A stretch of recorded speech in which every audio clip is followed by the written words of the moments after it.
Okay, Sunday morning Kailul. Can I argue?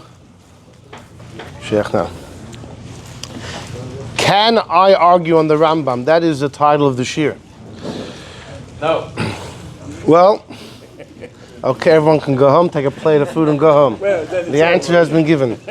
And the answer is it's a little more detailed than that. It's not so simple one way or the other. When it comes to arguing with our predecessors, with the sages of Yemei Kedem, of days of old, first of all, it depends what you're arguing about. Are you arguing in halacha? That would be the most serious offense, to argue in halacha. But then there's arguing in other things. For example, you have the Mishnayos. Comes the Talmud Bavli and the Talmud Yerushalmi, right? We have two Gemaras, and they are deciphering and explaining the Mishnayos. What if you feel you have another way to interpret the Mishnah? Let's say the Gemara had a question on the terminology of the Mishnah.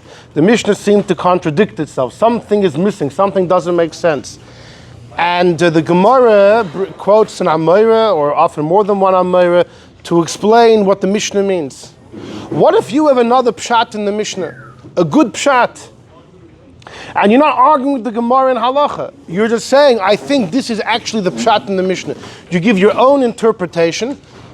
You're not arguing in halacha. You're just arguing with the Gemara how to translate the words of the Mishnah. Does someone have the right to do that? And the answer is you do. A person has full right, and you don't scream at them. There is no problem if somebody wants to explain a Mishnah different than the Gemara. The source of this is a famous Tosfos Yom Tov. Rabbi Yom Tov Lipman Heller, the great Tosfos Yom Tov, the student of the Maharal, right? The great Gaon Reb Meir Arik was once asked about if Maharal made a Goylem. He says, "Oh, the yeah, the nicht." I'm much more excited about the fact he had a student called the Tosfos Yom Tov. That's much more exciting to me than if he did make a Goylem, no Goylem. And the Tosfos Yom Tov, like his teacher, the Maharal, were not fond of the path of learning known as Pilpul, instituted by the great Rabbi Yaakov Pollack and his student Reb Shalom Shachna. We spoke about them Thursday night. And the Maharal writes in many of his Sfarim how the path of Pilpul is a waste of time. It creates darkness instead of shedding light. And he says those Bachrim that spend years in yeshiva learning how to be mefalfel, they're learning how to argue, but they don't learn any information, and they come out of years of yeshiva knowing nothing. And the Maharal says you throw a question at the elite student of this yeshiva, and the guy opens his mouth right away because he's sure he knows, and nothing comes out because the truth is, says the Maharal, the man knows nothing. And the Maharal says, when I was young, I also sinned, that I learned in this path, and my only atonement is that in my older years, I'm dissuading the youth from following that path. I'm atoning the years of my youth by setting the record straight. And the Maharal pushed people to go back to basics and get the foundations, Mishnayos. And that's why the Maharal's own student, the Tosfos Yom Tov, wrote on the Mishnayos. Part of what motivated him to do that was to create a momentum of going back to basics. And, well, you think Mishnayos is simple? I'll show you there's much depth in Mishnayos, which is a deep commentary on the Mishnah, but to bring people back to the basics. The Tosfos Yom Tov, in his commentary to Masechta Nazir, hey, the fifth parak, the fifth Mishnah. The Mishnah says something there. I actually made a copy of it, but you're lucky that I couldn't find it and it's not on the paper. And I'm not going to go through with you what the Mishnah says and what the Gemara comments, but suffice it to say that the Mishnah seems strange. The Gemara brings two options of how to explain the Mishnah. The Rambam, in his commentary on the Mishnayos, gives a whole third pshat. And the Rambam writes, actually, the Rambam says very powerfully that my interpretation is definitely what the Mishnah meant. And the Tosfos Yom Tov, who's hundreds of years after the Rambam, comments that the Gemara gives two options, neither of them are like the Rambam. And yet the Rambam is adamant. He says, the Rambam writes, Bavadai, certainly my pshat is what the Mishnah meant. And the Tosfos Yom Tov says, you see from here, that if you're not arguing halachically, like you're not arguing with the Gemara on what to do, what not to do, but just in theory of how to interpret the Mishnah, everyone has the permission to explain the Mishnah according to their understanding. It has to make sense, it has to be a good pshat, but if it is, you're good to go. So that's a Tosfos Yom Tov, okay? And the truth is, the Vilna Gaon a number of times did the same thing. The Vilna Gaon, in his commentary Shnoi Selayahu, for example, Masechta Brachos, there's a Mishnah there, which the Gemara attacks. The Mishnah seems to contradict itself, and the Gemara gives an explanation. And the Vilna Gaon gives a different pshat in the Mishnah. And the Rashash, who was a great commentary on the Gemara, a Rav in Vilna, 150 years ago, the Rashash writes, hey, the Vilna Gaon gives a pshat in the Mishnah, and it's not how the Gemara interprets the Mishnah. It's a nice word, it's a nice explanation, but that's not what the Gemara says different. And the Rashash says, well, you got to look at the Tosfos Yom Tov in Masechta Nazir. That if you have the right, if you're the Vilna Gaon, or even if you're not, you have a good pshat in the Mishnah and it makes sense, you can give the pshat. You're not hurting anybody. You're not saying the Gemara is wrong and you're arguing halacha in a practical debate. It's a debate and interpretation. So that's one thing, okay? That's one thing. Okay, so now you know you're allowed to do that. You can open a Mishnah and fine. The second thing would be in Chumash or Nach. Do you have to follow the interpretation given by the Gemara, Medrash, in how to explain a pasuk, or do you have the right to give your own interpretation? So one of the Rishonim who was notorious, with all due respect, for going down the path of explaining according to his own understanding was the great Ibn Ezra, Rambam Ibn Ezra, who in his commentary very often explains the psukim against the tradition that we have in the oral Torah, against Gemaras, against Midrashim.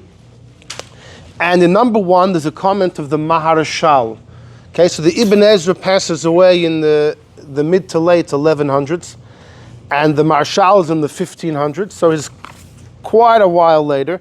But in number one, in the Maharal, Reb Shlomo Luria, the Rav of Lublin, in the 1500s, in the Sefer Yam Shel Shloim, he says like this: Shamati oimrim alav, I heard that they said about the Ibn Ezra, Shekach hoya machriz, he used to announce, v'hoya meidia l'rabim, he would publicize, she'eina roitza lisaponim, I don't want to favor or show respect to any person in how they interpret the psukim, ela rather lefarish, I will explain ad makom asher sichlo yagia, to how I understand.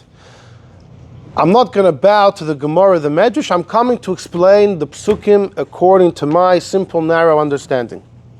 And he publicized that, which means he was trying to justify himself. He said that there's a malacha called explaining pshuto shel mikra, and every person is shaykh, every person has the right to explain the simple reading of the psukim, and if it happens to be different to the Gemara or the Medrash, so be it. In the world of Pshat, you have the right not to bow towards the Gemara and the Medrash. That's what it means. I'm not right to list upon him. Who does he not want to favor? His contemporaries? No, he means the Chazal, he means the Gemara and the Medrash. He called the Lulei HaKabbalah. The sentence finishes, Lulei HaKabbalah. The Ibn Ezra said that I'm explaining how I understand, putting the tradition on the side. Obviously, when it comes to practical Judaism, you follow the tradition. But putting the tradition aside, how you would explain the simple reading of the psukim, that is what he undertook to do. The truth is, Ibn Ezra hints to this in his commentary.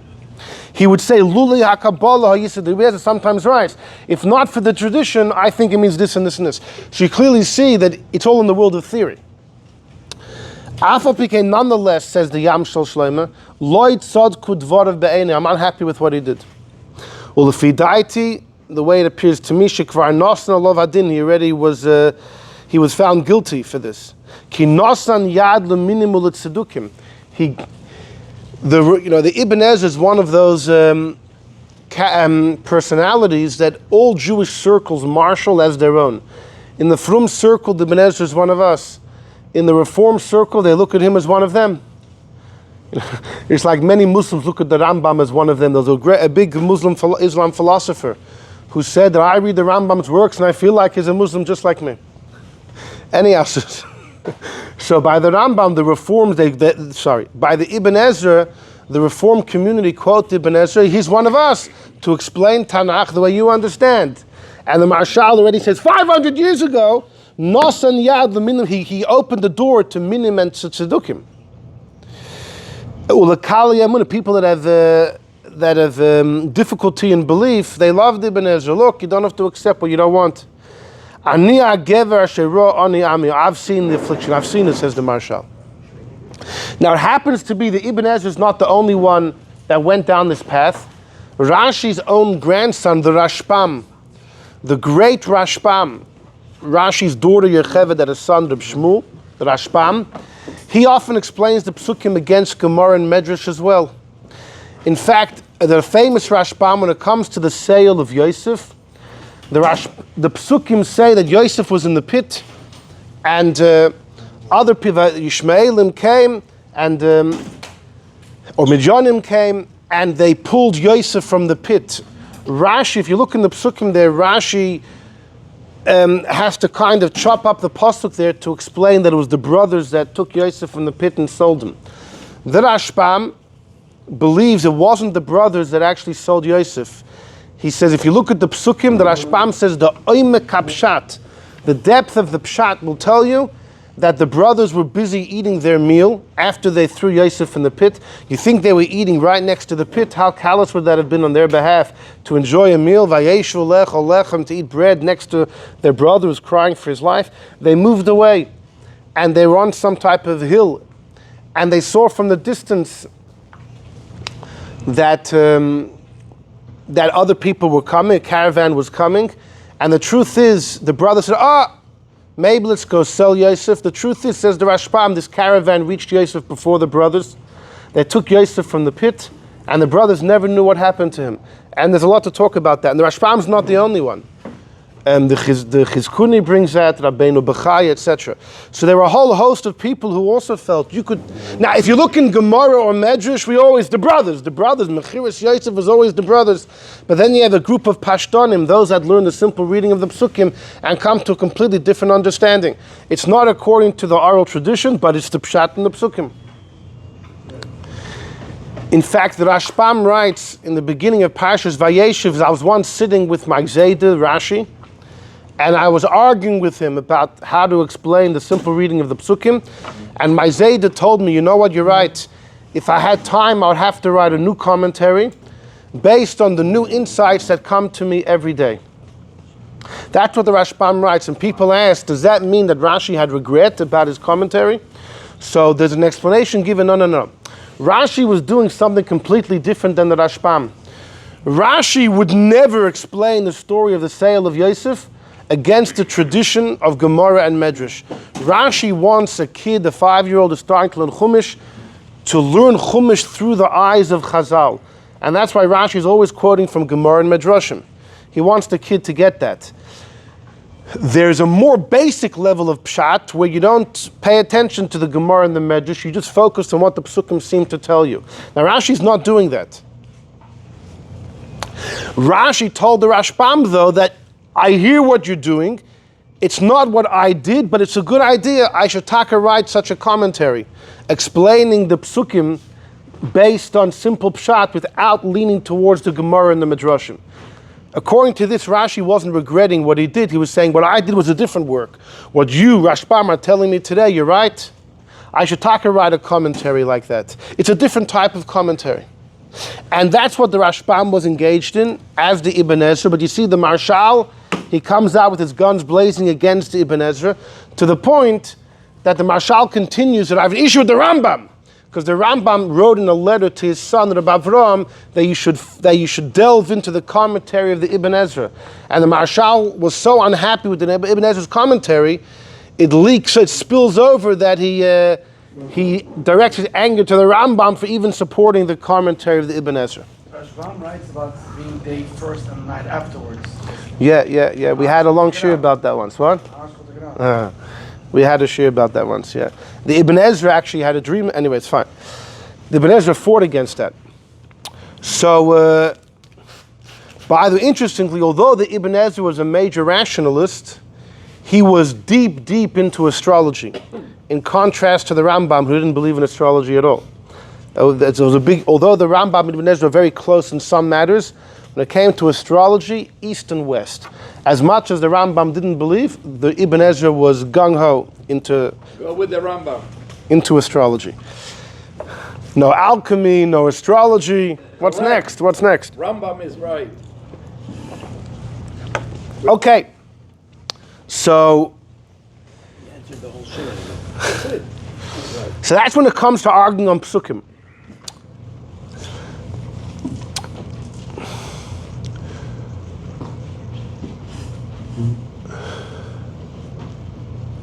So there's no mechira? No, the brothers' core, the Yosef was sold. Between goyim, from one set of goyim to another. Yeah. There's I'll throw in another example. Okay. Let's move. But when it comes to halacha, it's a different story completely. When it comes to arguing in halacha, it's a different story completely. Arguing with our predecessors is not a simple matter at all. And what are the parameters to that? What's the story with that? And that is what our journey is going to be today. So, we start with number 2, is a Rambam, in the laws of Mamrim. And this relates to today's Chumash. Parshas Shoftim. The Yidden are told that whenever questions come up, and the great Beis Din in Yerushalayim, the Beis Din Agadol, the great court in Jerusalem, will issue a ruling, one must follow. There's a mitzvah aseh al pi Torah sheyerucha, you have to follow what they tell you, and if you don't follow, there's a lois aseh, that not to violate their teachings. What does God Malaki say concerning what? about the Rambam? About what? About arguing with the Rambam? We haven't even gotten there yet. Hold on. So the Rambam in number 2 says like this. If anyone does not follow the teachings of the great Beis Din, you violate a loisasa. As it says, loisasu, do not stray from anything they tell you. Says the Rambam, though, the ein loikin alav zeh, you don't get malchus for violating the teachings. Mipnei shenitin lazharas Mrs. Beis Din. Because there's a rule, any a loisasa usually carries malchus, you get whipped if you violate. However, if that loisasa carries potential death penalty, then it never carries malchus. And this idea is a machlokes in Gemara, but the halacha follows the opinion. If a loisasa could lead you down the road to get death penalty, then there's no more malchus. So says the Rambam, so too here, this loisasa of not following the great court can lead you to a death penalty. Because any chacham shemoira al devreim, if a chacham gets up and openly fights them, you have in the Chumash this week's parsha, he's called a Zoken Mamre, he's the rebellious elder. Misasa Bechena gets strangled, that it says, Ha'isha Sheyase Bezodin, if someone comes out willingly and he doesn't follow, etc. So therefore, since the loisasa can lead you to death penalty, never carries malchus, even if you don't get to the death penalty stage. Now the Rambam now writes his opinion. The Rambam has a famous opinion. What is it? What exactly do the rabbis tell you to do that is backed up by this mitzvah saseh to listen to them and the loy saseh not to violate? It's anything the rabbis tell you. So the Rambam says like this. Echad dvarim shalomdu oisan mipi hashmuah. Whether it's something that they received from generation to generation, and that's known as the Torah Shebal Peh, the oral Torah. Going back to Holy Moses on Mount Sinai. Moshe received the description of how to do all the mitzvahs, and that was passed down. Echad, number 2, says the Rambam, Dvarim shalomdu oisan mipidaiton. The Sanhedrin and the rabbis are very busy explaining the psukim. In fact, a huge chunk of Gemara is the Chachamim of the time explaining what the psukim mean, expounding the psukim. Now, it's their interpretation, but they're interpreting to you what the Bible means. So they're giving you biblical commentary, but it's their understanding. Says the Rambam, nonetheless, anything they learn ba'achas min amidus, in one of the ways the Torah can be expounded, and they feel the din b'dover zeh kachu, that's also backed up by the biblical command, you have to listen and can't argue. And then the Rambam says, see, and this is where the Rambam's big chiddush, Echad dvarim she'asu oisan siyag l'Torah. Anything the rabbis create as a fence to the Torah.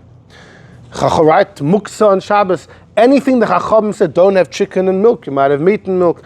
Anything the Chacham create is a safeguard. Ulefi ma'ashashot tzricha, what's needed for the times.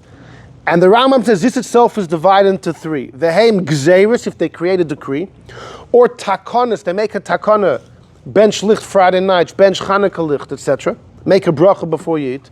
Or hamin hagis, any minig that the Chacham institute. B'chol echad ve'echad mishloisha dvorim eila, all these three. A, anything that goes back to Moses on Mount Sinai. B, anything the Chacham are interpreting the psukim to mean. And C, whatever they create on their own decrees, their own takonos, etc. All of these mitzvahs I say to listen, and if you violate, you're over a loy sasa. And the Rambam says, I have a proof from the psukim in this week's parasha. Harriet says, Al pia Torah asher yerucha. The pasuk says in Shoftim, based on what they teach you, that refers to the gzeiros, the decrees, the takonos, and the customs. Sheyoru behem, that they teach the rabbim in order to strengthen Judaism and to rectify the world. The pasuk continues, Ala mishpat asher yorim l'chatasa, the mishpat they tell you to do. Those are the dvarim they learned with one of the midas that Torah can be expounded. And the pasuk finishes, Mikol adav asher yagid l'cha, anything they tell you, that's number 3. That's the Kabbalah shekiblu ish mipiyish, all the traditions going back to Holy Moses. So the Rambam, now this drasha is the Rambam's own drasha. I don't think we've ever found a source in Chazal that to translate the pasuk in this week's parasha that way, that there are 3 things that the rabbis teach, whether it's going back to Moshe, or it's their own interpretation of the psukim, or their own new decrees and enactments, that all 3 are backed up by the Torah. That is the Rambam's interpretation. The Ramban famously disagrees. The Ramban in the Rambam Sefer HaMitzvos, where the Rambam counts the 613, in the preface, the Rambam wrote many rules, many shoroshim, many rules of how to count a mitzvah. And in the first shorish, the Ramban goes on a massive attack on this Rambam. And the Ramban says, when the Chachamim create a takana, or create a mitzvah, or even a safeguard, that is not backed up by the Chumash. He says then muksa would be biblical. Everything would be biblical. Chanukah lichts would be biblical. The Ramban says, why do you find that if someone violates a Derabanan, they don't get lashes? There's rabbinic lashes, that's something else, but they don't get biblical lashes. Why not? According to the Rambam, anytime you violate a decree from the rabbis, you're violating a loy sasser, a full bona fide, a full-fledged loy sasser. Don't stray, mikol adava sheyagidu l'cha. The Ramban says every rabbinic enactment should be as serious as a biblical one. Why do we say by a Derabanan, if it's a suffix, you're allowed to be lenient? Why do we say that? And the Ramban goes and he throws out this theory of the Rambam. And that's a well-known debate between the Rambam and the Ramban. Fine. That's number 2. That's the Rambam in the first parak of Mamrim. Comes number 3, the Rambam in the second parak of Mamrim. And the Rambam says some very important information. Are we ready? So join me on the left side, number 3. Bezdin HaGodol, the great Bezdin, shedorshu ba'achas min amidus, kfi ma shenira beineim shadin kach. If Bezdin is expounding a pasuk based on the many, many ways there are to expound the psukim, and they feel that according to the Chumash, the din in this case is ABC. V'donu din, and they followed through and they passed in that way. V'amad achrim, later on a new Bezdin gets up. The second Bezdin says, you know what, I think the first Bezdin was wrong. 10 generations later, the second court says, I think the first group, they got it wrong. The second Bezdin has the right to argue on the first and pass in the way they understand. No. Shenemar, as it says, you'll see, look at your Shenemar, as it says, it says, this week you have to go to the judge of your times. You follow the rabbis of your generation. And if they feel different than the rabbis of 200 years ago, they can argue on them. The Rambam. The Rambam continues, what if Bezdin made a decree? Shegozru gzeira, they made a decree. Or hiskinu takana, they made a takana. Or they made a minig. And the minig spread amongst all Jews, which means most of the Jews. Va'amad acharei and Bezdin achar, later another Bezdin comes. Ubikish levatel, the words of the earlier ones. Valakar, and to uproot the takana and that decree and that custom. Here you can't unless they're greater. Eina yachol, here they can't do that.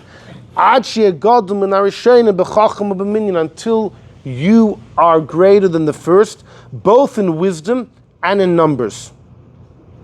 So the Rambam divides. You want to argue in the earlier court, depends what you're arguing about. If it was a decree or an enactment the first court made, you have to be greater than them to annul it. But if you're arguing interpretation of the Chumash, no problem. You can pass in the way you understand, even if the earlier Bezdin was greater than you. Now the Rambam continues, what if you were greater b'chochma but not in numbers, or in numbers but not in wisdom? You can't be mevatel the first group. Even if batul atam shebiglol goes, even if the reason behind the enactment is out, or behind the takan is out, the achreinim cannot be mevatel until they're greater. The Rambam's then number 5, the Rambam says, how could the second group be greater in numbers? Every Bezdin is 71. The great Bezdin in Jerusalem that sat inside what's called the Lishkas Hagazes, the special chamber, in the Azara, was always 71. How could you be greater in numbers? The Rambam says, it's minyan chachmei ador. You have to outsource outside the Beis HaMikdash to other chachamim who agreed and accepted the matter based on what the great Bezdin said and didn't disagree. So you actually have to take a poll, a survey, how many rabbis are there throughout Eretz Yisrael probably, and see if the numbers are greater than in the past. That's interesting Rambam. The Ravid happens to disagree on, the Ravid holds the word minyan does not mean numbers, it means age. It means age. If the later Bezdin are convening and the rabbis there are at an older age than the age of the average age, I guess, the average age of that the rabbis of the first Bezdin were. Listen, it's hard the Ravid's hard, but so is the Rambam to say you have to outsource to all the rabbis. How will you ever know how many rabbis in Israel there were in the previous 200 years ago? Bezdin said ABC, you want to argue. You know, that they created a takon and you want to uproot it. You have to find out how many rabbis there were in the generation. How would you ever find that out? It's almost impossible. It's almost easier, according to the Ravid, it must be some documentation how old the people were. Or if you have some really old people here, maybe you could assume that. Anyhow, fine. IQ? Or? Yeah, but which IQ test? Which test do you take? These days, all of them are those funny shape questions, you know? Which picture comes? Anyways. Continues the Rambam in number 5 by the Gimel. Bamed Dvarim Amurim. The Rambam says there's a third level of hierarchy here. When are you allowed to argue if you're greater? If the original Bezdin created a takana, but bidvarim shaloi asru oison k'dei lasis siyag, it wasn't made as a safeguard. Ela b'shar dinei Torah. It said you have to make a bracha before you eat. But dvarim shero Bezdin, if Bezdin from way back when made a gzeira, a decree or a prohibition to make a safeguard for the Torah, and it spread amongst most Jews, then it's stuck forever. A future Bezdin cannot uproot it even if they're greater. So to summarize, according to the Rambam, like this. First of all, the Rambam holds, this week's parsha says you have to listen to the high court, you can't disagree, you can't violate. If you do, you violate a mitzvah saseh, a loy saseh, refers to A, whatever the rabbis tell you, this is the tradition going back to Moses. B, whatever the rabbis of your generation explain the Torah to mean. C, any new enactments they create. On this point, the Ramban disagreed, but the Rambam holds even every takana, every decree, it's all backed up by the biblical command to listen to them. For example, something that the Bezdin Agadol made as a siyog forever that we have today. Muktzah. Bezdin. Yeah, I mean it was made by Nehemiah, but you assume the great Bezdin Yerushalayim and the second Beis HaMikdash, all the things of Ezra. All the things of Ezra, everything Ezra made. Well, no, the mikvah, before laning. Okay, that was... now Taka, there's a big discussion how that was uprooted later. Yeah. Going to mikveh before you daven, before you learn, how was that uprooted later? So simply you would say it didn't spread amongst all Yidden. So it never had that full... it was never that popular. But there's a difference between dunking before you learn, that was... versus davening. Many Rishonim hold the davening one is still in force. Anyhow, but then the Rambam says, can a later Bezdin argue on the earlier one? It depends. And he also divides it into three. If the argument is how to learn the Chumash, how to explain, every Bezdin has the right to explain their own understanding and don't have to care that a previous Bezdin learned different. They were greater, not relevant. If the original Bezdin made a takana, they made an enactment, then the later Bezdin has to be greater to annul. C, if the original Bezdin created a safeguard to the Torah, then a later Bezdin cannot uproot it even if they're greater. Ad kan divrei Rambam. Now the fact that the Rambam says any later Bezdin is allowed to argue on how to explain the psukim, that's incredible. In other words, being Dorish, whether you make a kal v'chomer, however you explain the psukim, every Bezdin, it's a free-for-all. Every Sanhedrin of that generation can explain it the way they feel.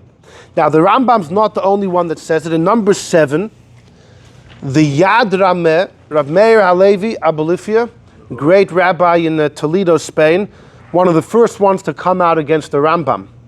He was a couple of decades younger than the Rambam, but he was alive during the Rambam. And he came out against the Rambam's Sforim while the Rambam was still alive. But it was the Yad HaChazaka. It was the fact that the Rambam in the laws of Tshuva doesn't speak about Tchias HaMesim. The Rambam only speaks about the world to come of Neshamis and Gan Eden. The Rambam in no mention of Tchias HaMesim. It irked him tremendously. And the funny thing is the Rambam holds that Tchias HaMesim one of the 13 principles of faith. Anyhow, so there's a lot to talk about that. But the Yad Rameh, though, in his commentary on Sanhedrin, quotes from Rav Hai Gaon. Kosav Rav Hai Gaon, the number 7, in his Sefer Musar Hadayanin, the ethics of the judges. Rav Hai Gaon's going back 1,000 years. In fact, he passed away in 1038, so we're almost coming up 1,000 years. A later Bezdin can always argue on the earlier one if they're explaining what it means. Even though they're not greater in wisdom and in numbers. And he brings a raya from a story in Gemara, a very important story. Rava told 2 of his students, Rav Papa, Rav Huna, Rav Yeshua, that if you hear a psak in my name, now this is Rava, the greatest of the Amoraim, one of the greatest. And Rava says, if you hear a psak in my name, and you have an issue with it, before you destroy it, come and talk to me. Maybe I can explain, maybe I can answer your questions. If I can't, then I will agree with you. But in other words, don't hear it from your town and just come out the guns blazing. You have an issue with it, come here, I am your Rebbe, and take it up with me, and either I'll defend myself or I'll agree with you.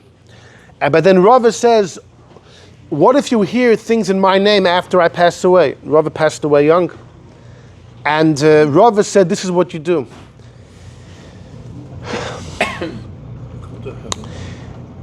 He says, you can't destroy it, because had I been here, maybe I could defend it. But if you have a question, you can't follow through with my psak. And Rava says the famous words, Ein l'dayin elamasha ein avroyis. The judge only has what he sees. Rava uses those words to mean that you guys as rabbis, if you hear a psak in my name, and you have a kasha, and I'm not around anymore to answer, so don't throw out the psak, because maybe I could have defended it, but you can't follow the psak, because since you understand different, a judge only has what he sees. Right, exactly. So the Rav Hai Gaon uses that Gemara to reach the same conclusion as the Rambam. Now, because Rava's students, as great as Rav Papa was, Rava was king. Rava was, Rava. You would assume Rava was a tier above as the Rebbe, and yet Rava tells his student Rav Papa that if you feel different, then you really can't paskin like me. which means not only are they allowed to argue on him, they have a responsibility to argue, which opens a whole can of worms, and maybe we'll get there.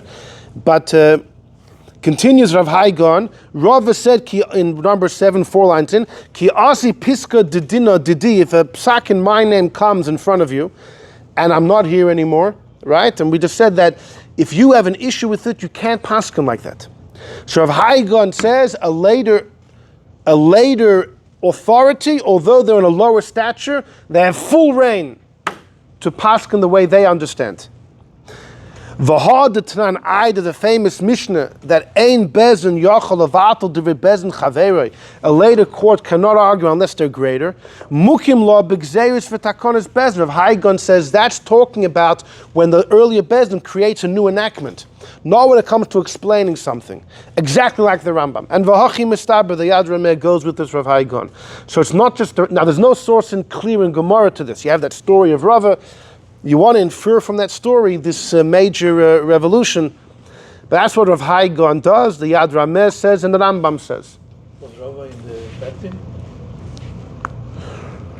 Oh, no. Oh, Rava was not part of the great Bezdin in Yerushalayim. Rava lived in Babylon, in Iraq, in Babylon. In the times of Rava, there was no great Bezdin. But what you see from here is a later authority that can argue an earlier one. So too, if you have two Bezdin Goldos in Jerusalem, 200 years apart, the second one could argue on the first one. Okay, fine. So now join me in number 6. Number 6 is the real yisoid for this whole discussion. A comment of Rabbi Yosef Kaira in his Sefer Kesef Mishna on the Rambam. He says, "Ve'im toimer," I have a question. Im kain, if the Rambam is right, Rav Haigon is right, etc. Amai loy pligi amoraim tanoi. Why can't an Amoraim argue on a Tana? Daha b'chol duchta, throughout Shas, we ask on an Amoraim. Now the Amoraim are the earliest sages were called the Tanaim until the Mishna was compiled in around the year 180 of the Common Era, and following that you have the Amoraim for about 300 years. In Eretz Yisrael, but mainly in Bavel. And throughout Gemara, we say that if an Amoraim said ABC and we find a Mishnah that says opposite, we'll challenge the Amoraim.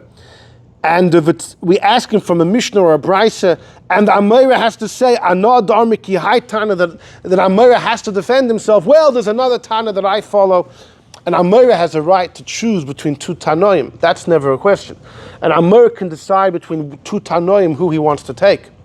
But if there's only a statement from one Tana, and the Amoraim wants to argue, the Gemara will say he can't do that. And v'im lo yomer ken kashalein, if the Amoraim can't base himself on another Tana, he's stuck in the mud. There's a kasha. But according to Divrei Rabbeinu, what do you mean? Harashus nesuna lahem lachlek al Divrei Tanoim. What do you mean? I thought a later authority can argue, especially the story of Haigon quoted. Anyone could argue. This is talking about individuals arguing with individuals. The other Rambam and Haigon is talking about a bezdin. No, but the story from Rava was Rav Papa against his master Rava. About bezdins, about but the source of it was from a story of one rabbi versus another. The story is not a contested story. The story is just a. The story was the source. The story was the source of the din. We're extrapolating from the story to a bezdin. The story was about one rabbi versus another rabbi. Besides for that, if you take the bezdin of the Amoraim, they never argue with the Tanaim. Right. Well, also, to the Rambam, he's saying you can't. There never is. Look in Gemara, it's always both of them being a bezdin should be equal to neither being bezdin. It's never fought in the Gemara. Well, it's not that those aren't bezdins; those are yeshivas learning and trying to understand. If one bezdin can argue on another, then the same thing would be one rabbi or another. Strap them both from their bezdin condition. Okay. Especially that the story of Haigon proved it from was one rabbi to another. So comes Rabbi Yosef Kaira and he gives the following answer. You ready for this? The Efshar Loimer could be Shemiyom, from the day that the Mishnah was sealed, Kimu v'kiblu, they accepted upon themselves Shedoiris achronim lo yachloik kol Rishonim. When the Mishnah was sealed by Rabbi Yehuda Anasi in the year 180, they accepted upon themselves that future generation will not argue. Even that next generation. Yeah, it was. They accepted. It was a Kabbalah. It was a Kabbalah. That's changed. And so too, the same thing happened gam b'chasimas haTalmud.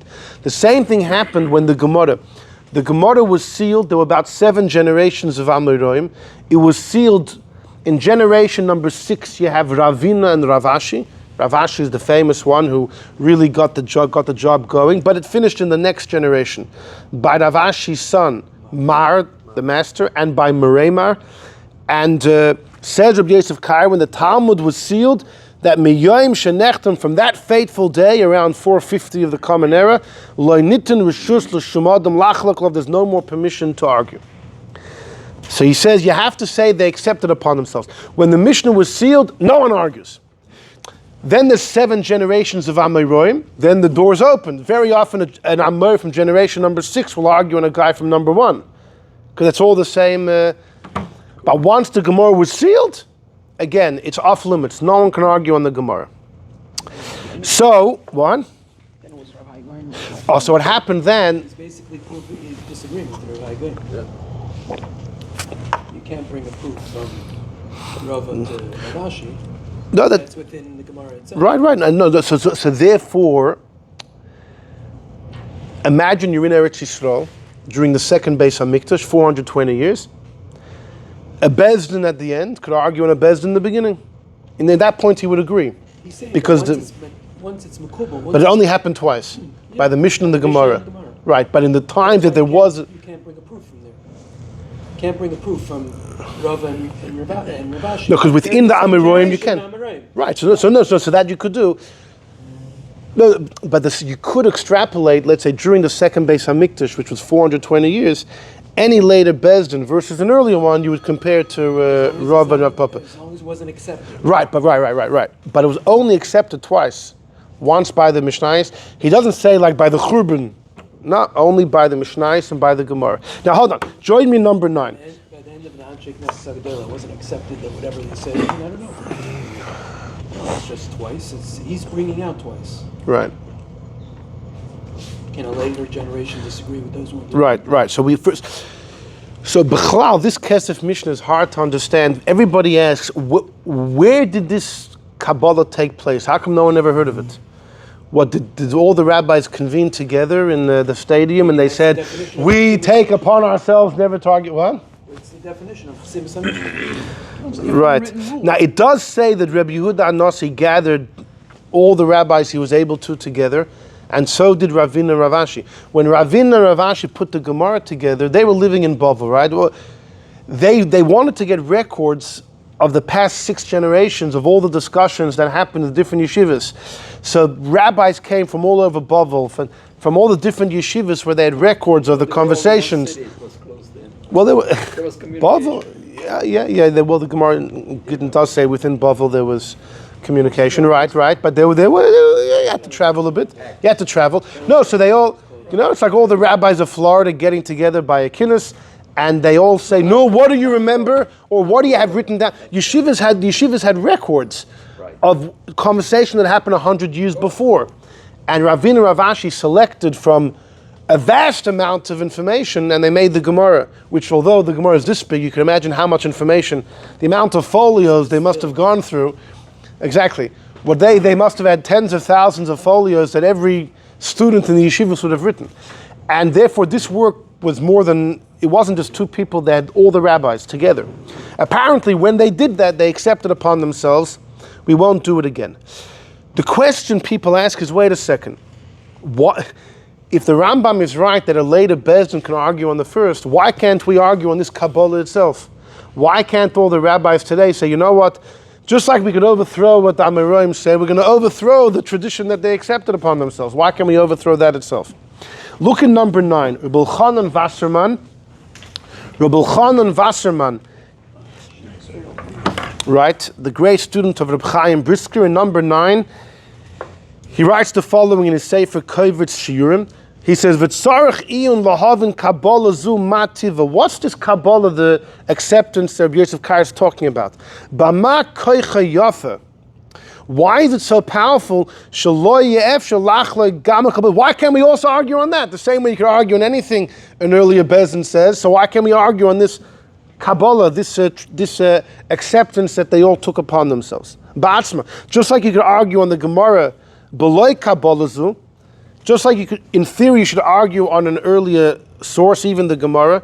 So then, why can't you argue on that? Why can't you knock off and invalidate the acceptance we took upon ourselves? So he says the Kovetz Shiurim. He says his theory. Based on what he discussed before, Kushis HaKeshef Mishna Loi Kasha. Says B'chanan Wasserman, let me tell you what's pshat in this whole story here. He says, Chasimus HaMishna, when the Mishnah was sealed, it was Gam Kein B'kivutz Kol Chachmei Yisrael.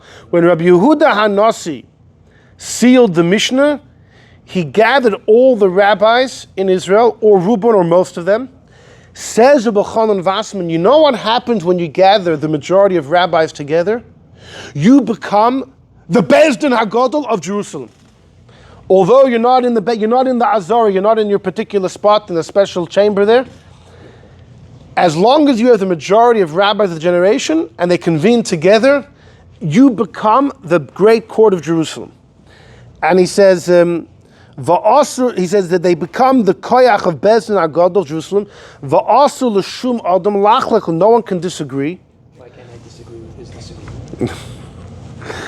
According to his logic, you can always disagree. Only if you get all the rabbis again. According to him. Yeah. So you want to hold on before you argue. Hold on. Within his view is bilti unless yesh gam la'acholkim, unless those that argue also have koyach of Beis Din HaGadol. He says like this. You know why an Amoraim can't argue on a Tana? He says pshat like this. When the Mishnah was sealed, which includes all the statements in the Mishnayos, all the rabbis were there. That's like the Beis Din HaGadol of Jerusalem. Now an individual Amoraim wants to come, he can't argue. You're a Zaken Mamre. If an individual argues on the great court, you get killed. It's only a later court can argue on the earlier court. But an Amoraim who's an individual can't argue on a Tana because a Tana is no longer an individual. Once his opinion was canonized in the Mishnayos, it has the weight of the great court of Yerushalayim. That's why an Amoraim can't argue.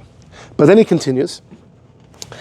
And the after could be b'shas, the Talmud was sealed again. Now the Talmud was sealed in Bavel, but he says it could be that since they had the majority of the rabbis of the time together, they also became the great Beis Din, which means though they could have argued on the Mishnayos then. When Ravin and Rav Ashi gathered all the rabbis, in theory they could have convened and uprooted many of the Mishnayos. So he says, in theory they should have had koyach lachloik also on the Mishnayos, like every Beis Din Golda that could argue on a previous Beis Din, even if it's not as great as the earlier one, b'chacham or b'minyan. So he wants to say it's true according to the Rambam. An Amoraim can't argue on a Tana because the Tana has been canonized by the Mishnayos. It's the great court in Jerusalem. But when they canonized the Gemara and they reconvened, in theory it's like a later, but they could have argued on the first one. They could have. He doesn't say this, but the Meiri writes, very often in Gemara, the Gemara has questions on a Mishnah, and the Gemara says you have to change the Mishnah. You have to add words, or you have to delete some things. The Meiri says those are instances of the Gemara arguing on the Mishnayos. It's not just the Gemara saying, well, we're missing some information. He says when the Gemara sometimes amends a Mishnah, he learns the Gemara is arguing. And according to Chanavasa, makes sense. When were they able to do that? When they reconvened, they said, finally we can get back at those Tanaim. Now, Yochanan doesn't say that, but there's a Meiri that says that. Continues Rabbi Yochanan, Avo between the Mishnah and the Gemara, now you understand, Lo nimtze kibbutz kol chachmei so b'yachad. Right, between the year 180 and the year 450 roughly, you didn't have all the rabbis getting together. Each person's an individual. That's why in Amoraim, Lo hayu lehen the koyach of the great Beis Din, and therefore no Amoraim could argue on a Mishnah, because everything in the Mishnah was canonized by Rov Chachmei Yisrael. This is a very interesting theory of Rabbi Chanan Wasserman. The Chazoin Ish had a major issue with this, and he said that if today all the rabbis would reconvene, then we can also throw out the Gemara. I mean, wait till the conservative movement hears about that. But Ravina and Rav Ashi, they didn't have real smicha either. Change the Mishnah. real smicha was lost. Ravina Rav Ashi didn't have real smicha. Are there any more rabbis than we are today? No. They're smarter. The Rambam says you don't have to. They're smarter. The Rambam says when it comes to arguments and how to understand, you don't have to be as great. You can argue the way you think. So this is a very dangerous approach of Rabbi Chanan. Okay, hold on. Join me in number 8. In number 8, Rabbi Chanan Wasserman is back at it. Rabbi Chanan Wasserman is back at it in a different part of his sefer, and he quotes a whopping statement from his teacher, Reb Chaim Brisker. A fascinating statement, a revolutionary statement of Reb Chaim Brisker. Says Rabbi Chanan in number 8. There is an idea in Gemara, although we will refute an Amoraim based on a Tanoic teaching. If the Amoraim happens to be Rav can say, I'm a Tana and I can argue. Although Rav was a student of Rabbi Yehuda Hanossi, and Rav moved to Bavel, spent most of his life in Babylon, and is considered the first generation of Amoraim, but because of his great stature and his age, he is considered the tail end of the Tanaim, and he can argue. So the Gemara. What? Yeah. So not so fast though. He's quoting a Gemara in Baba Basra Daf Kuf Ayin. Okay, Rav. There's a Mishna there that has a debate between Rabbi Yehuda and about documents. It's a machlokes about loan documents. But the point is, Rav says, Ein halacha, not like Rabbi Yehuda and not like Rabbi Yossi. The Mishnah brings two opinions about whatever the case is, and Rav says that I don't hold like either of them. And that's a problem, because how could he just argue? He's arguing on two Tanaim, and it's not like he marshals a third Tana and says, I hold like him. So the Rashbam there says, Rav doesn't have to. Tana upolig. Rav has the status of a Tana, and he can argue. Fine. Frekt Rabbi Chanan, there's a Tosis in Ksuvas Daf Ches. In Ksuvas and Daf Ches, the Gemara has a kasha from a Braisa on Rav, and the Gemara says, well, Rav is a Tana and can disagree. The Gemara then raises the very same question on Rabbi Yochanan, who was also a student of Rabbi Yehuda Hanossi, same generation as Rav. Rabbi Yochanan lives in Eretz Yisrael, and by Rabbi Yochanan, the Gemara doesn't respond, well, Rabbi Yochanan is a Tana and he can disagree. So Tosis wants to know, why don't we say by Rabbi Yochanan that he's also a Tana? And Tosis says, you see, Rabbi Yochanan wasn't, only Rav was. Rav had the degree of a Tana, Rabbi Yochanan must have been younger, and he didn't have the degree. But then Tosis says, so why doesn't Rabbi Yochanan respond? You can't ask on me from a Braisa. I hold like Rav, and Rav's a Tana. Why did Rabbi Yochanan say that? I go together with Rav. Says Tosis, Rabbi Yochanan said, Rav, you're not a Tana. I don't believe you're a Tana. Rabbi Yochanan Polig Bazet, Tosis holds whether Rav had the status of a Tana was itself a debate. Rav felt that way. Rabbi Yochanan didn't. Rabbi Yochanan felt Rav was like him, just an Amoraim. Now here's the problem. What do we do when Rav and Rabbi Yochanan disagree? We follow Rabbi Yochanan, which means Rav needs to have the status of an Amoraim. But the Gemara says everywhere, Rav's a Tana and can disagree. That shouldn't be the final word. That shouldn't be the conclusion. This is the question that he asked his Rebbe of Chaim Brisker. It's a good question. He says, Kiv on the Kaimelon, since we hold Rav and Rabbi Yochanan, Allah is Rabbi Yochanan, Im Kain Svirulon, we have to hold that Rav is not a Tana. Because Rav felt that way, Rabbi Yochanan didn't. And whenever between the two they argue, Rabbi Yochanan wins. So then, yeah, but Rabbi Yochanan and Rav, nonetheless, we follow Rabbi Yochanan. How do you integrate Bavli and Yerushalmi? What's the first? Yerushalmi was finished earlier. Okay, so what do we follow? What do we do when they argue? What do we follow? We usually learn Bavli. Okay. More elaborate. But, right, the Rif famously writes in his commentary to Eruvin, whenever there's a disagreement, we follow the Bavli because it was finished later. There's an idea called...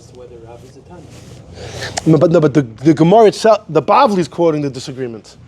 Yeah, but Bavli is saying that he is a Tana. But the Bavli quotes Rabbi Yochanan, and Rabbi Yochanan clearly holds he wasn't, which means the Bavli is representing Rabbi Yochanan's view.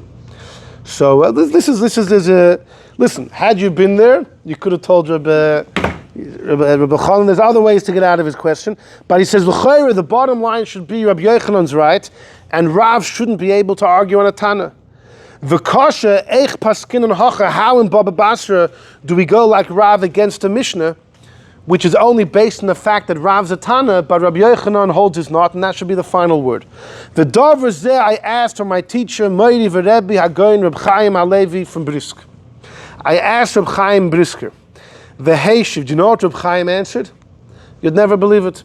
Reb Chaim said like this: Be'emes, in truth, an Amoira has the ability to argue on a Tana. An Amoira has the right, no problem. The Gemara is the Gemara is full of asking a kasha. How could an Amoira say ABC? There's a Tana that says different. And unless the Amoira can say, I have another Tana, he's in hot water. Why is he in hot water? Says Reb Chaim, I'll tell you why. It's because an Amoira doesn't want to. He could, but it's because an Amoira doesn't usually argue. And had he known the Tana he disagrees, he wouldn't have argued on him. But b'makom that the Amor is defiant and is choylek lehedya, we can pass him like him. Meaning, like according to Chaim Brisker, Amoraim don't want to argue on a Tana because they know they were much greater. And when you're in your right mind, why would you argue on someone if you know that they were greater than you? You think differently, but you should bow your head and assume they're correct. But if you're certain that you're right, then you could argue. And you knew that the other opinion existed. Right. So here exactly. So when the Gemara attacks an Amora, how could you say ABC? The Tana says XYZ, is because we assume that Amora was unaware of the Tana, and had you known, you wouldn't say what you said. That's why you're in hot water. We're asking you to back off. But if the Amora is adamant and says, I don't care, he's allowed to say that. So says Reb Chaim, Taka, Rav is not a... In truth, according to Rabbi Yochanan... So how come it doesn't say about other Amoraim that he's able to argue? Like it says about Rav? Because no other Amora had the wherewithal, the audacity, the guts to do that. Because Rav felt he was a Tana, he took the liberty to do it. In truth, Rav isn't, because Rabbi Yochanan holds his not. Doesn't matter. An Amora could argue. And the Chiddush is Rav says, I know the Mishnah, and I have the guts to argue. Any Amor could have done the same thing. They never did it though, or rarely did it. Rav did it, because since Rav felt he was a Tana, he took the liberty. But that's not the reason why he was able to argue. It's because any Amor could argue. It's a fascinating Reb Chaim Brisker. It's almost like, what did he forget about the Kesef Mishnah number 6, who says the moment the Mishnah was sealed, they all accepted. The truth is, Reb Chaim could say fakert. I'm explaining the Kesef Mishnah. When the Kesef Mishnah says they accepted, it was not an obligatory acceptance. When Rabbi Yosef Karo says they accepted, it's not a mandate. It's not a halachic mandate. It's just a derech eretz. A great courtesy, and anyone in their right mind would do the same thing. Right, he ends off at right. No, but the Rabbi Yosef Karo only writes that by the Gemara. If you look back at Rabbi Yosef Karo, he writes differently versus the Mishna and the Gemara. By the Mishna it says he accepted not to. By the Gemara it says there's no reshus. And that's why I think Reb Chaim Brisker would not say the same thing about a goy arguing on the Gemara. Meaning when the Gemara was sealed in the year 450 roughly. It should be the opposite, because by the Mishnah it was in Yerushalayim. I know, right, yeah. What's the pirate? Right. Was Rava the only Kimu v'kiblu. Okay, according... the only Tanya in the Gemara? Rav? Rav was the only one, or there was another Tanya? No, there's pretty much... Well, Rabbi Yochanan what Taisus is discussing, but no, the only Rav. Okay. Rabbi Yeshua ben Levi is also considered, that middle generation, right? So, it's a fact... So what I would like to suggest is what? Quoted in Bryce. Right, and you have the end of Uksen. I would suggest Reb Chaim Brisker is only saying an Amor could argue on the Mishnayos. But after the Gemara was sealed, it was more serious. You see, Rabbi Yosef Karo says no more reshus. When the Gemara was sealed, for the next 100 years, there were a group of rabbis called Rabbanan Savoiroi. That was the name they had. What they did is they re-edited the Gemara, touched up the Gemara. In fact, they say the first couple pages of Masechta Kedushin was written solely by them. It's a very cloudy time of history.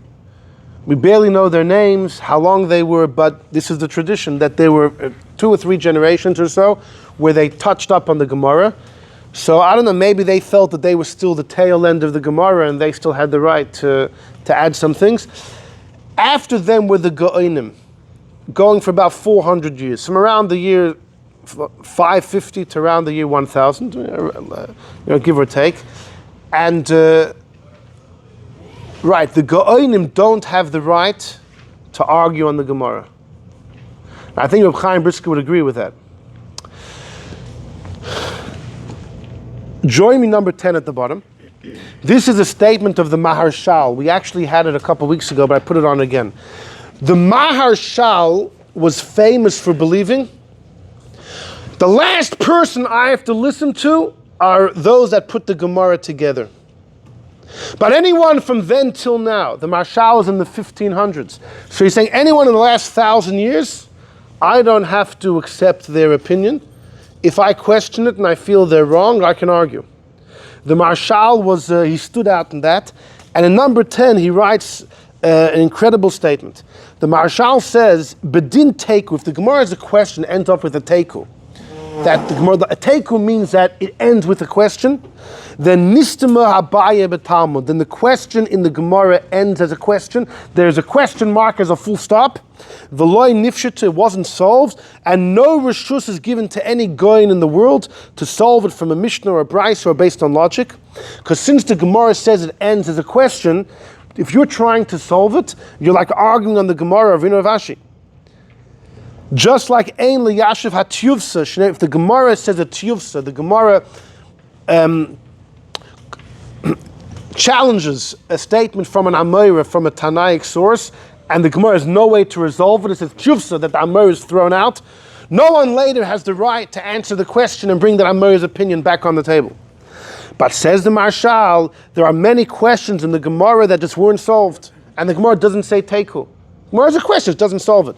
Then, if a wise man, even today, 1,000 years, he's writing this in the 1500s, 1,000 years after the Gemara. If he brings a proof to solve it, he can, and we'll follow him. Because since it doesn't say Teiku, so the Gemara didn't say it ends with the question, the Gemara just said we weren't able to answer it. But if someone else wants to come and answer it, Gesundheit. It's an incredible statement. Most others said, what are you talking about? Who are you to come and solve a question the Gemara couldn't answer? You know, it's famously when the Rogatchover was visiting a certain town, and the Bochrim there was a group, there was one of the branches of Tomchei Tmimim that were there, and the Bochrim wanted to visit the Rogatchover. And the Mashgiach in the yeshiva told them, don't get so excited, the Rogatchover, I know I could ask him a question I know he has no answer to. And the Bochrim said, really, come. So they schlepped him too. And he asked the Rogatchover a question. Why is it that Mishnayos begins with the laws of Kriya Shema at night? We start with the mitzvahs of night. And Shulchan Aruch begins with the mitzvahs of the morning. And the Rogatchover thought and didn't answer. So the Mashgiach told the Bochrim, you see? I asked him a simple... So the Bochrim asked him, how did you know the Rogatchover wouldn't have an answer? The Rogatchover has 1,000,000 answers for that question. How did you know you would stump him? Or that he wouldn't respond? So he told them because the Rebbe Rashab was once at a meeting with other rabbis, and the Rebbe Rashab asked this question. And no one answered. The Rebbe Rashab didn't answer. He left it as a question. So if the Rebbe Rashab asks a question, leaves it as a question, I know the Rogatchover is not going to have an answer. So I wouldn't have taken that gamble. I mean, that prank could have gone real sour. Anyhow, but according to the Maharal, if the Gemara has a question and no answer, no problem. Generally, if the Rebbe Rashab doesn't answer and the Rogatchover doesn't answer, I don't answer either. Generally. Anyhow, look on the next page. So here's the thing. The big question I want to ask you just for a couple minutes and then we'll finish. We're not going to argue on the Gemara. According to Bechon and Wasserman, you can't. They were the Bezdin HaGodol of Jerusalem. The Chazon Ish says today, if you gathered everyone, well, that's never going to happen anyways. Don't worry. It'll never happen, nothing to worry about. But, so that means I can argue on anyone till the Gemara. Can I argue on the Rambam? Can I argue on the Shulchan Aruch? That's only 500 years ago. The Rambam's 800 years ago, a little more, fine. But why can't I argue on him? I am not as great. That's the whole thing we learned from the Rambam and Rav Hai Gaon. You don't have to be as great. You understand, you explain the way you understand. And you have to pass, like Rav told his students that they have to pass in that way. And what about even before the Rambam, the Gaonim, from the year 500 to the year 1000, Rav Hai Gaon and before him, Rav Sadia Gaon, etc., etc. So we're going to see some very interesting things. Join me in number 13 for a second, okay? Number 13. Join me in 13. It's a very important comment of the Rosh in Masechta Sanhedrin. The Rosh, the great Rabbeinu Osher, has a big debate between him and the Ravid, the great Ravid, who was 100 years before the Rosh. The Ravid who always argues on the Rambam. The Ravid says like this, V'haravid Kosev, number 13. Al divrei Baal HaMo'or. There's a Baal HaMo'or. Reb Zrachi Halevi was his name. He was around the same age as the Ravid.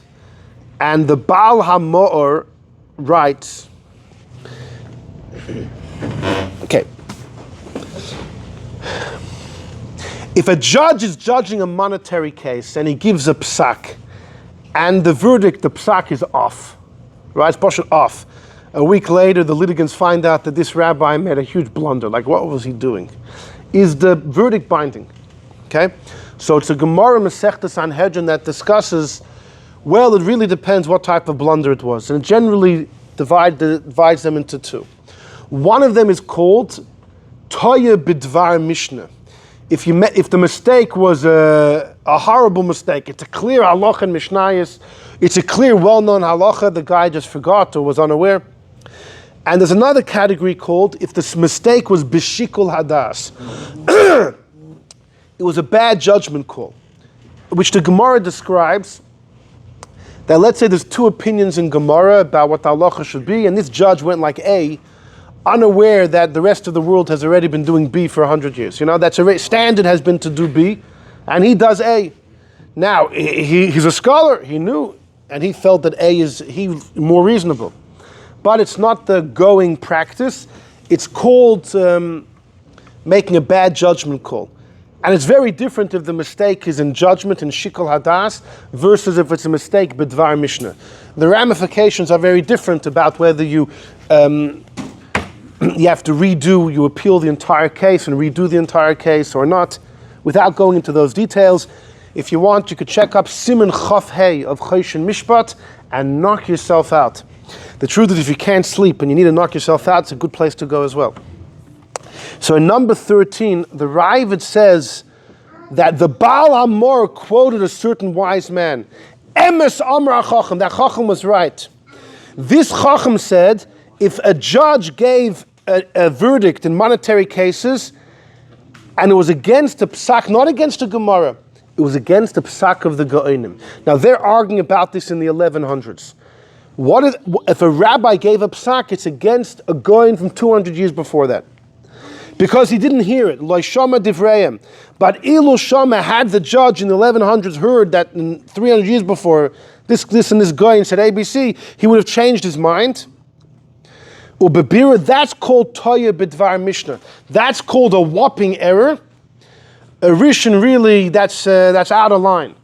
He gave a psak and he was unaware that 300 years ago a Goyen said different, and had he knew that the Goyen argued, he would have accepted that. That's Toya, it's a mistake, Bidvar Mishnah, like an open halacha.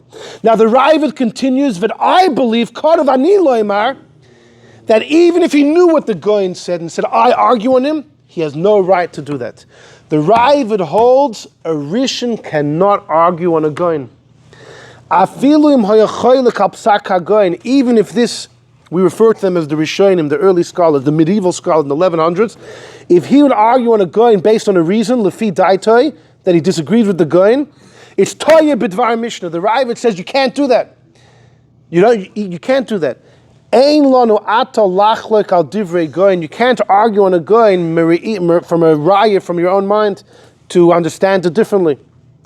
Unless you have a kushima for semis. Unless the question you have on the Goyen is so powerful that the Goin is for sure wrong. But says the Rav, this never happened. Zed Dover She'enim, it's never happened. The Rav holds a medieval sage cannot argue on the Goinim before. Now you wonder why? Why not? The Rambam says any later, why not? So the Rosh Taka disagrees with the Rav. Va'aniyam, it says Rosh, I disagree. And I say, it depends. If the Rishon Taka didn't hear what the Goin said, and when he finds out the Goin said different, he's like, oh yeah, then Taka is Toya B'dvar Mishna. And says the Rosh, it's not even the Goinim, even the Chacham of every generation. Lav kotli kani ba'agmahen. It's an expression in the Gemara. They're not cutting reeds in the thing. They're not farmers cutting reeds in the. They're not wood choppers. Exactly. And therefore, if you paskin not like a certain rabbi, and when you found out that he disagrees, you're like, oh yeah, what did I do? You're considered a toya b'dvar Mishna. It's a major blunder. But says the Rosh, but if you hear what they say and disagree, and you bring a proof, and the proof is mekubal la'anshe doirei, you don't sound like an idiot, but it's actually something that's reasonable, then yiftach pedoirei kashmul bedoirei, every leader is the leader. The judge of your days is the judge, and he can argue no problem on anything which doesn't go against the Shas of Ravina or Ravashi.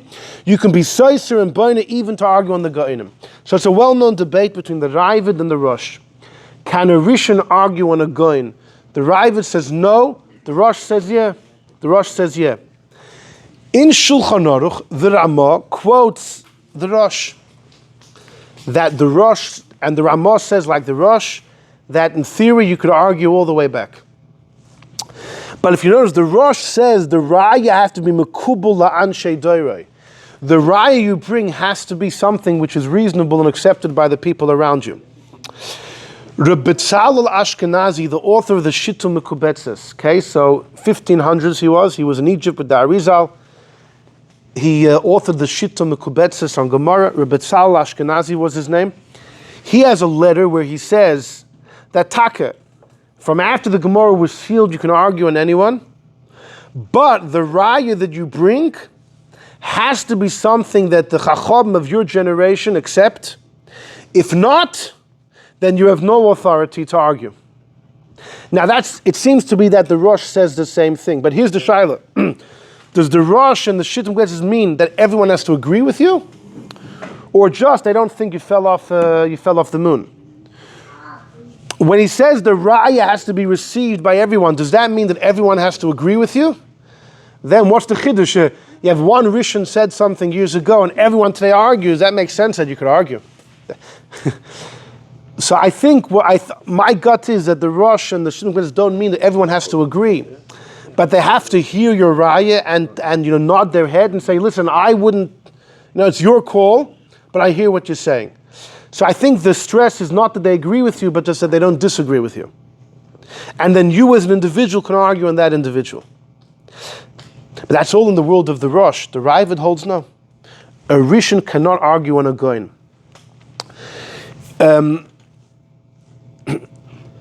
If you look in number 12 above that, the Baal Hamor, when Reb Zrachia Halevi, the Baal Hamor was written in the 1100s. It's a commentary.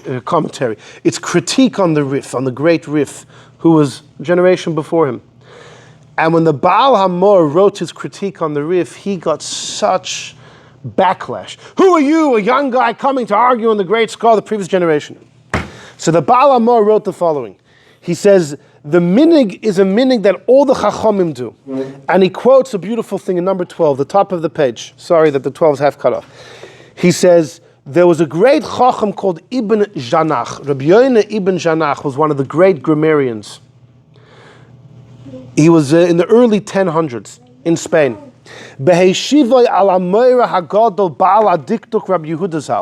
He argues in grammar on Rabbi Yehuda Ibn Chiyug, who was the greatest grammarian a generation before him. And when Rabbi Yoina Ibn Janach argues, he quoted the philosopher Aristotle, Sheheshiv al Rabbi, that who argued on Plato. The Amr and Aristotle said like this: Riv le'emesim a Platon. There's a fight between the truth versus Plato. Aristotle says, what do? Do I take Plato or do I take the truth?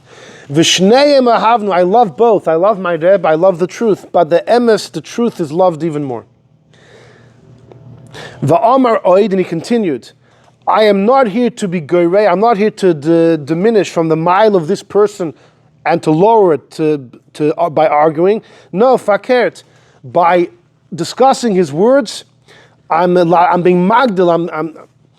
All of us, we nurse from his wisdom, from his tremendous, from his wealth of understanding, and from the fruits of his intellect. That's what we're collecting, and in the sea of his knowledge we are swimming. He opened up our eyes. He taught us beautiful things. And that's what Rabbi Yoina Ibn Janach wrote about his critique on the grammarian before him that preceded him, Rabbi Yehuda Ibn Chiyuk. Says the Baal HaMaor, like this and more than this, I feel about the Rif. I'm a young guy, I'm arguing on the Rif. It's not because I don't see his greatness. On the contrary, I see exactly how great he is, and therefore I'm coming to ask on him, to question him, because I revere his words so much. So this is an idea that although you hold the previous generation in such respect, it's not a contradiction with arguing on them. So perhaps then going down this path, one can say then anyone I argue with, not out of disrespect, I'm questioning their words because I respect his words so much, therefore I'm delving into them, I'm analyzing them, etc. It kind of opens the door. It's a justification. Whenever you argue, it's not, it's respectful. It's a justification that the argument is respectful. So, if you're kind of one generation later, fine, but if you're a long time later, it can really open up a can of worms. If you look next to that on the right in number 11, this is from Rabbi Yitzchak Dilion. He wrote a sefer called Megillas Esther on the Rambam Sefer HaMitzvos. I'll tell you outside that he says, what did he come to do? He came to defend the Rambam from the critique of the Ramban. The Ramban wrote a massive critique on the Rambam Sefer HaMitzvos, and the Megillas Esther is coming to defend the Rambam. And he says, he's in the early 1500s. He says, people ask, who am I to argue on the Ramban 300 years before me? Who am I? And he quotes from a doctor who said a beautiful thing. I'll tell you outside that he brings it the famous mashal of a midget versus a giant. Who sees further, the midget or the giant? Giant. But imagine when the giant takes the midget and places the midget, the nanas, upon his shoulders. Who sees further now? The midget.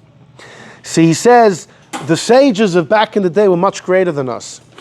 But us coming after them and knowing what they knew, we sit on their shoulders and we can see further than them. And he quotes it from earlier sources that you could see in there. So that's another justification. On the contrary, the greater that person is, therefore the more I can see, because I'm riding on their shoulders, I could see even further. So these are justification. What? That's a precursor for a standard for the last 100 years in science. Exactly. On the shoulder of giants. Right. So here, he quotes this from Yeshaya Detrani, which goes back 800 years, this mashal of the midget and the giants. And, okay.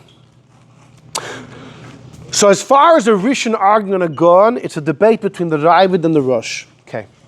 But once the Gaonim ended, in the early 1000s, when Rav Hai Gaon passed away in 1038, Rabbeinu Gershom passed away in 1040, and then the medieval say, the Rishonim began.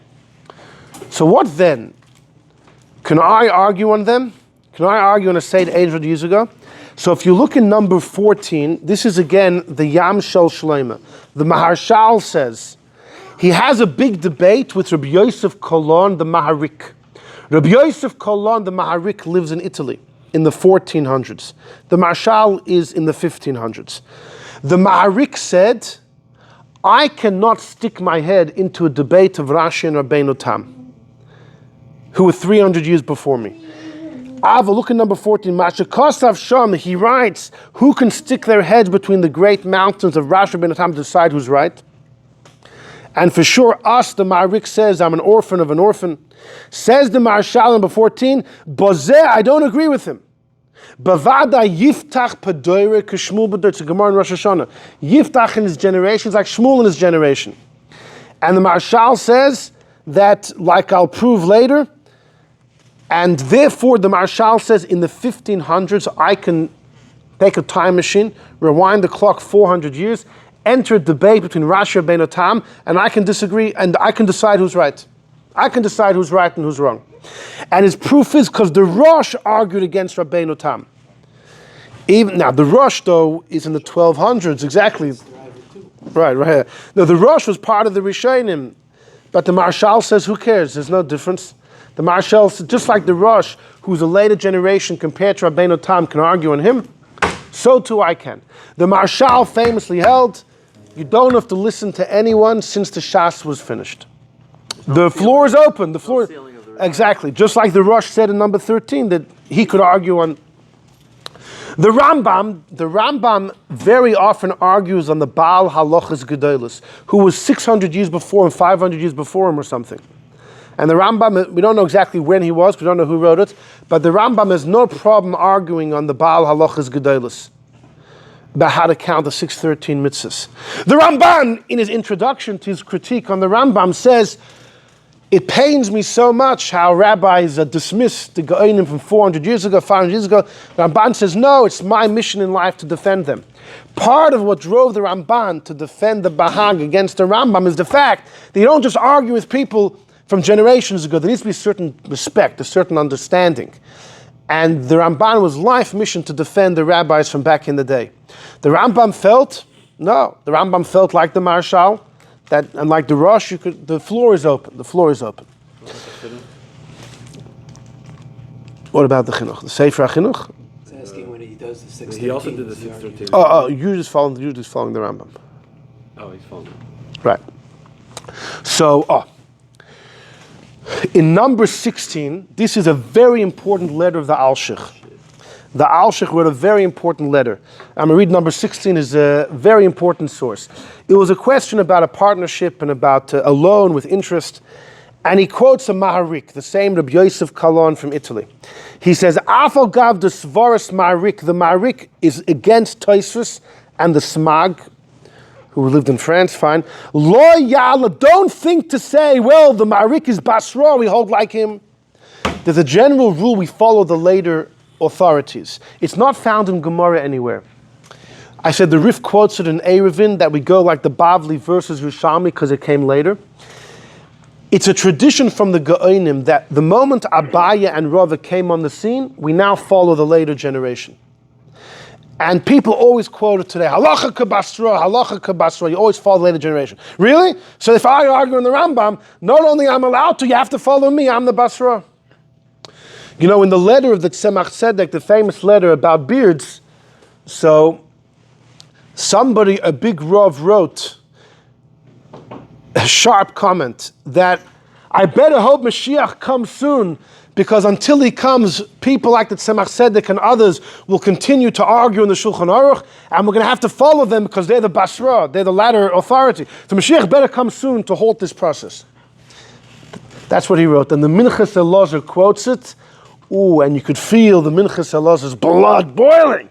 And he rips this guy to pieces. How could you say such a comical comment? But there's this idea of halacha kabasra. The question is, does it always apply? So the Alshich holds no. The Alshich very importantly says, not so fast. He says, don't think that since the Maharik is the Basra, we hold like him. The Loi Svara, it doesn't make sense. Even though that by Poskim we go like the Basra, like I've mentioned, he says a few rules. Number one, that's when the latter person saw the earlier one, and he didn't change his opinion.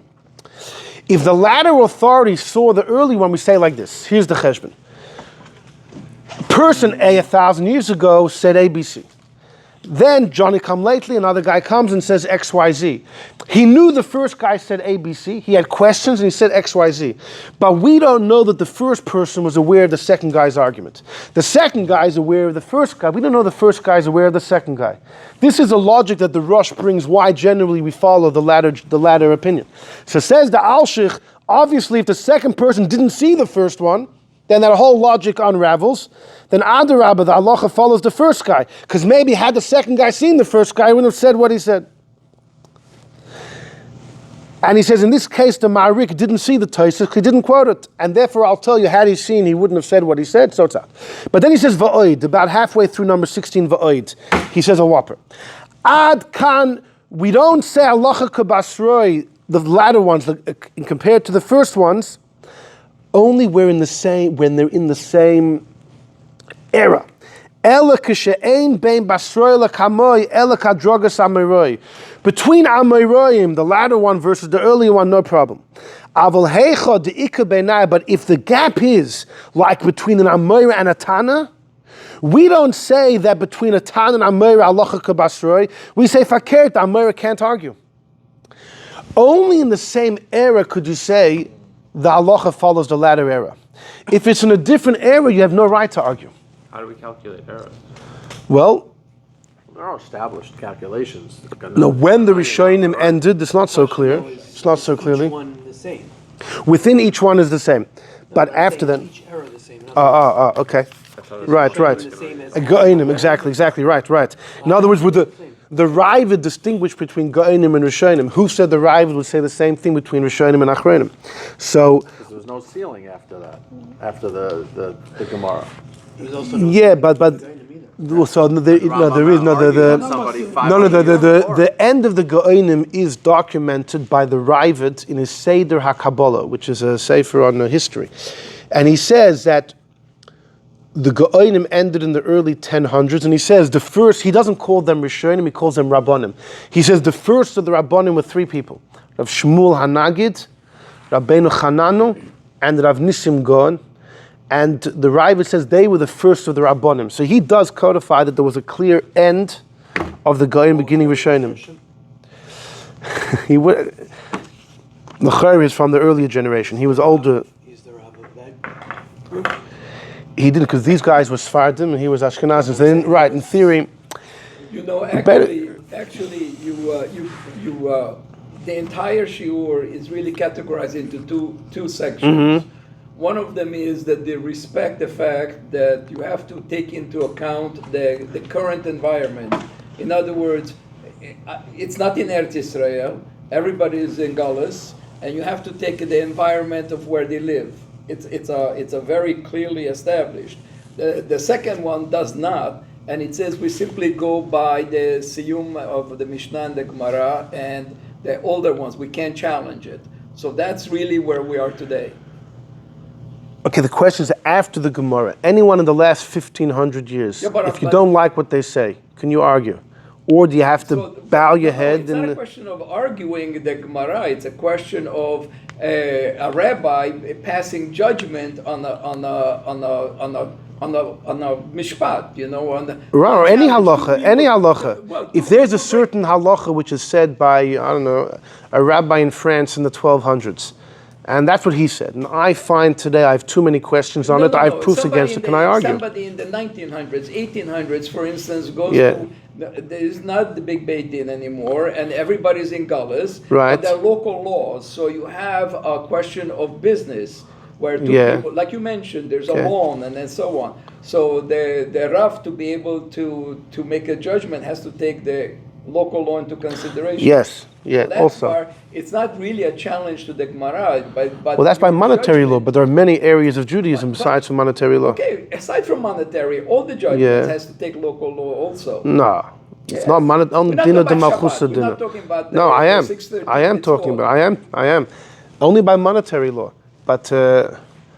Well, there are criminal law involved too. There are a lot of laws. I mean, there are millions of laws. So. That it's almost all criminal law is all about monetary or harm.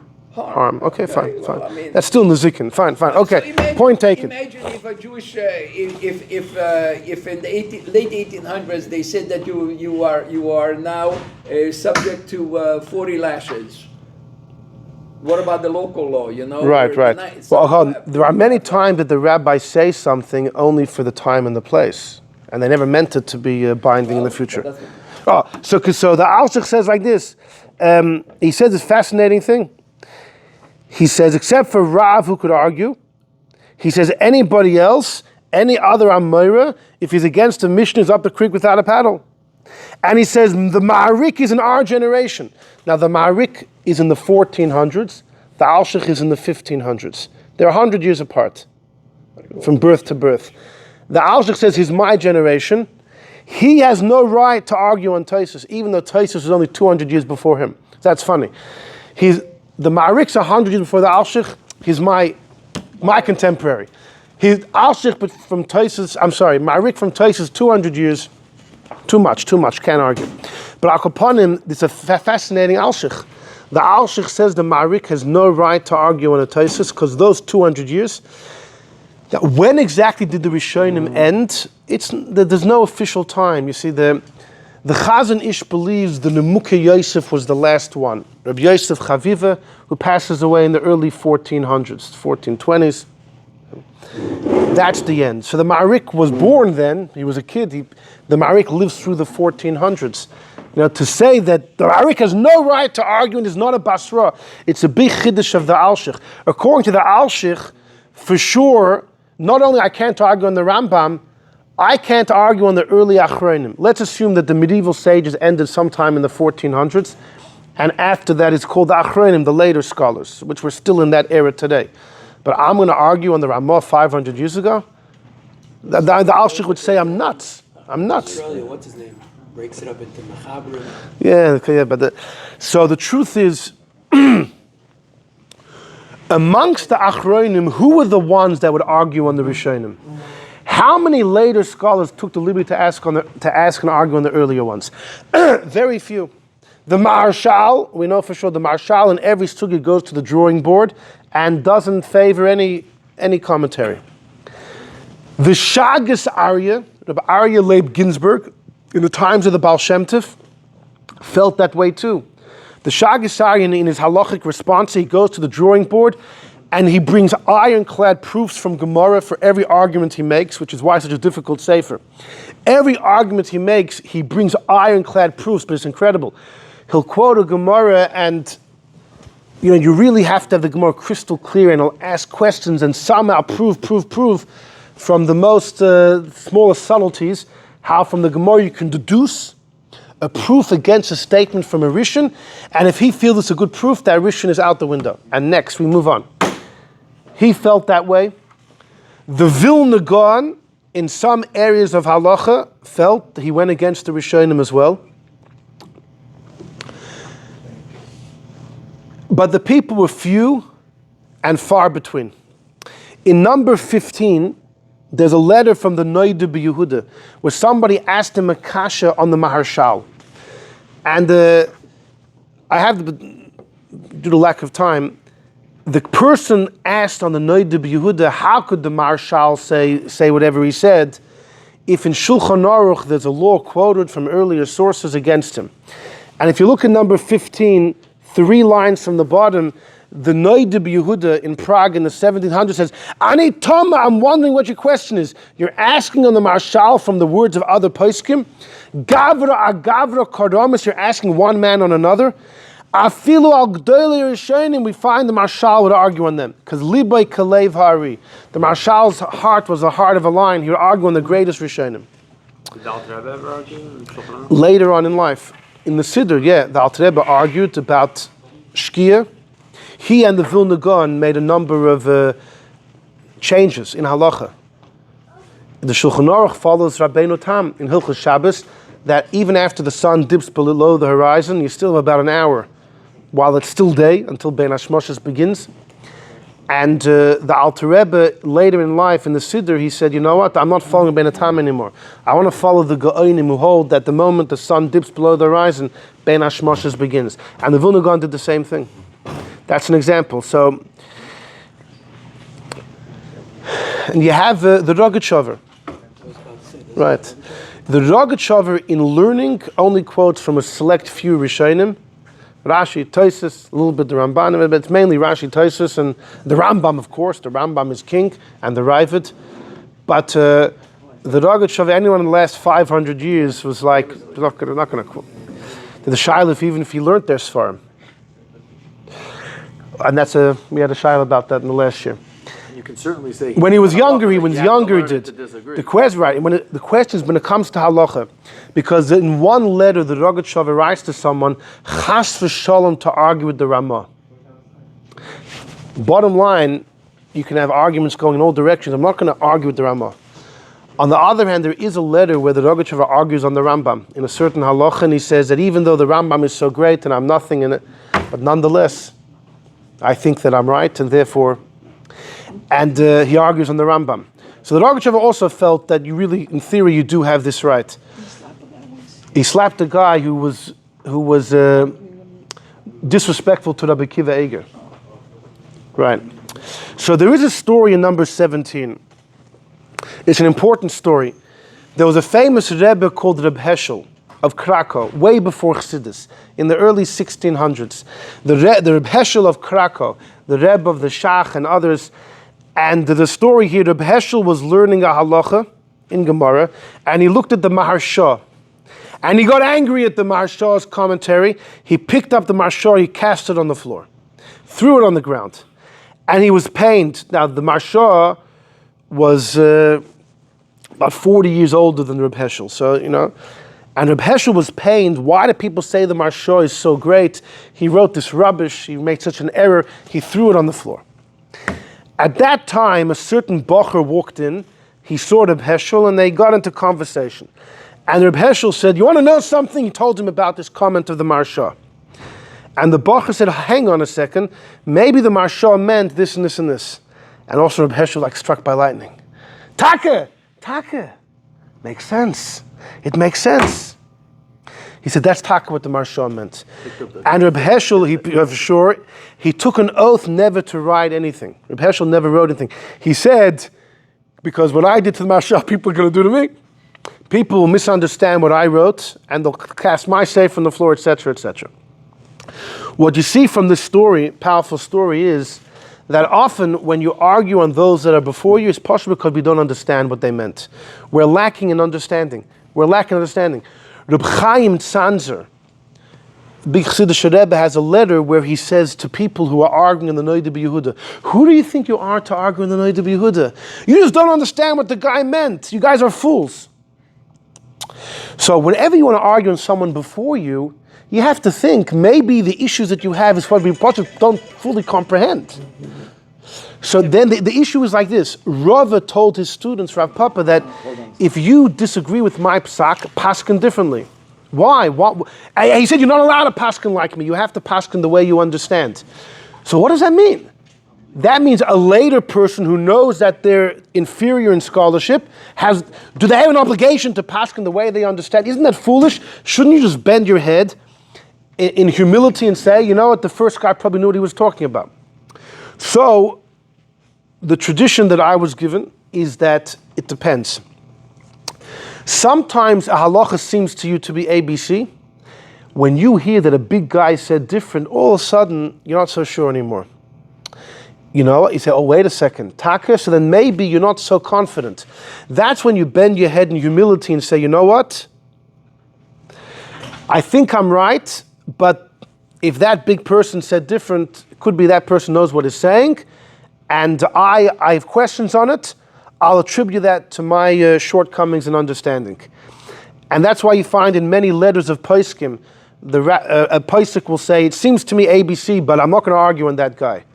Because the fact they know that someone big argues on them kind of shatters their confidence, and they feel, you know what, maybe there's a shortcoming in my understanding. But if you are certain that you're right, then you have the right and even the obligation to paskin the way you understand. The way you understand. Which is why the Rogatchover argued on that Rambam in that particular case. But for any other person on the block, if you hear the Rambam said different, if you're still going to be super confident, that's a big question mark on you. It doesn't make sense. Any normal person should say, wait a second, maybe go back to the drawing board. Maybe I should say that, well, if the Rambam said different, he's probably right. And if I don't understand, it's maybe the problem's in me, not the problem in him. It's only when you're fully confident, that's when Rava told Rav Papa, take it the way you take it. Okay.